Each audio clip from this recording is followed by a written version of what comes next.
Definitely. We all know that buying a house is, really one of the biggest purchases that most people are going to make in their lifetime. But it's also a very stressful event, as Nate was, and hopefully we will all work together to simplify that and make it a more simple and happy time at that point. But in the meantime, I think the wire fraud it continues, and as a result of the pandemic, it has only accelerated. When we were in Austin 2 years ago, we had a big panel that we brought in it was an Austin police officer who had been involved in a situation where he was duped, and he was able to recover his money. But of course, since the pandemic, that has accelerated in a way where I think people were hearing, having emails compromised 30 times a month. Now it's 30 times a day. It's really incredible how these bad actors continue to sort of move forward.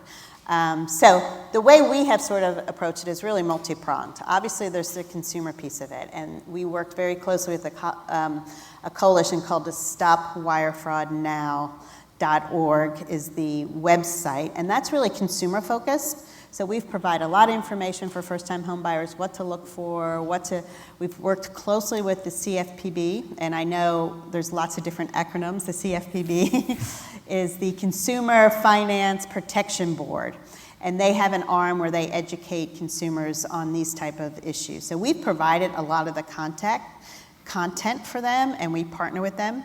So there's the consumer piece of it. There's obviously the industry piece of it. What can we be learning from each other? What kind of ways have others, what kind of controls can we put in place? What kind of things can we be training that we can be doing for our employees? We do it in our own organization, and I can't tell you how many times a day I forward an email saying, this one I'm not sure. And I would say half the time they're actually legit, but I'm so aware, but I think the goal is to make others aware. And then another really critical piece of it, which I think we're uniquely positioned as the ALTA Trade Association, is what are other folks doing in our industry? How can we sort of collaborate with that? And then what can the government be doing? There's lots of different pockets of money, whether it's the FBI or FinCEN or all these different government agencies. And one of the things we're trying to do is sort of bring everybody together to really kind of look at this from a holistic standpoint, and so we can address this issue. We had a really big win 2 weeks ago when they passed the omnibus bill because we had put some language in there that would require the FBI to put out a report on business compromised emails, and that they would also be monitoring this in a heightened way that hasn't happened in the past, which then allows us to sort of take that and leverage that. So we're making some incremental progress here. But we're going to continue to stay vigilant and stay on top of this, because it really is something that's tragically affecting consumers with the largest purchase of their life.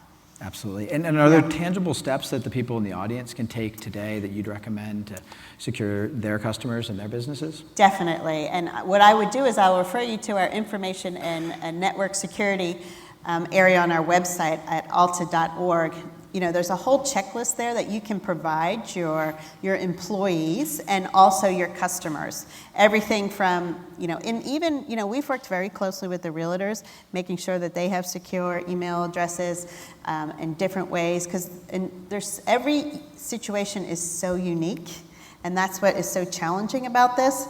But as the bad actors sort of follow people, they find new ways to jump into this large transaction that's happening. And so our goal is to make sure every single person at that table has the awareness that they need and to be checking on each other's. A big one now is a lot of the cash transactions that are happening. That's and a lot of the if you're doing a split closings, we've seen a lot of increase.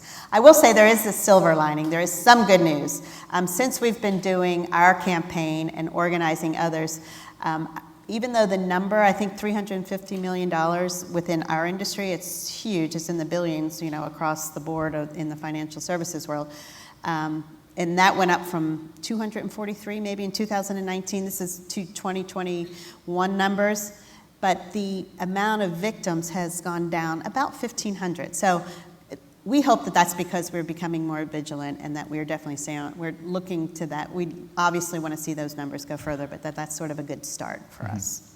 Yeah, it's great to see. I mean, and transaction volume has been up significantly over that period of time. Exactly, So I'm sure and to still see those numbers come down despite that. Yeah. Yeah, we know, at least I'm sure everybody in this room has built awareness, but we really want to kind of make sure we're pushing it on and making sure that it's no one person's responsibility, that we all have a part in this.